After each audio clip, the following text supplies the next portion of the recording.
دادگاه عالی تاجیکستان میگوید برای دست داشتن در آشوب‌ها در زندان‌های خوجند و وحدت 60 نفر جزا گرفتند. آشوب در زندان وحدت ماه می سال 2019 و در زندان خوجند نوامبر سال 2018 سر زد. سال گذشته از جانب سود عالی دو پرونده جنایتی وابسته به آشوب در مؤسسه اصلاحی شهر خوجند و مؤسسه اصلاحی شهر وحدت مورد بررسی قرار گرفت و نسبت شخصانی که در تشکیل کردن این بی‌ترتیبی ها و دیگر جنایت های وزنی دست داشتند حکم سود عالی قبول گردید و آنها با مهلت های گوناگون از آزادی محروم کرده شدند. شیر محمدی شاهیان همچنین گفت افرادی که برای آمادگی به آشوب در یکی از زندان‌های دوشنبه دستگیر شدند منتظر حکم دادگاه می باشند. پرونده سیوم وابسته به تیاری برای صادر نمودن برای تشکیل کردن آشوب در مؤسسه اصلاحی رقم 1 است.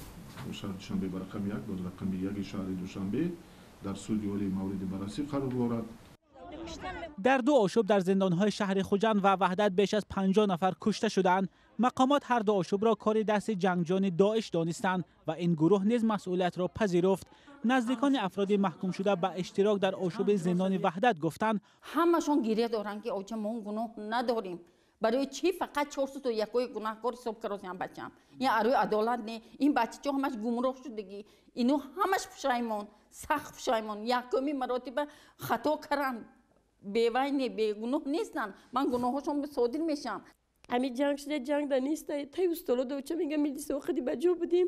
نمیدونم چه با یوری جو وردیان که نوزی هممون خیلی هول دوخی. شکایت اعتراضاتی که با پرونده میشود از جانب بخش‌های داخلداری سود عالی مورد بررسی جدی قرار داده میشود و از این زیادتر من معلومات دادن نمیتونم چون که این پرونده های جنایتی از طرف در مرافعای پوشیده سودی مورد بررسی قرار گرفتند.